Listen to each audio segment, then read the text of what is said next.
I actually think knowing how to make decisions for yourself is the ultimate sales hack. Here's what I mean by that. Sales is ultimately helping people make a decision. When you are able to make decisions accurately and clearly, you are able to determine whether the person in front of you is able to do that at the level that you are or not. And therefore, I think a lot of B2B, B2C sales gets confused. I think that's the wrong terminology. I think what we're alluding to is avatars who are good at making decisions, have a track record of making decisions, and have very specific criteria that they use to make that decision. And my role becomes providing them with that information, or speaking to a prospect who isn't very good at making decisions, who doesn't have a long track record of doing so, who does already struggle to decide what time to wake up in the morning, and therefore whether I need to coach them and teach them and empower them to make a decision. And I think that the way that you can do that for people is being able to be very, very good at identifying both of those things within yourself. Where am I already skilled and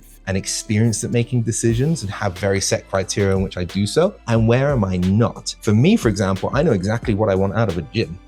Right? I know exactly what I'm looking for, how far away from my home I want it to be, exactly what kind of equipment I want it to have. And all of these things are things that I've decided on many, many times in the past. Some things that I'm not very good at deciding on, frankly, sometimes are what I want to be doing in 5 years' time. That I've never been very good at. It's a skill that I haven't really acquired yet. And so if I'm able to recognize that in myself, I can understand the different feelings that they both have, and I can recognize them in somebody else. Once I'm able to recognize in myself, I can know, okay, this person has good experience in making this decision that we're talking about on the sales call. This person does not have very good experience. This person I need to coach as to how to make a decision. This person I need to give them the criteria that they need to make their decision.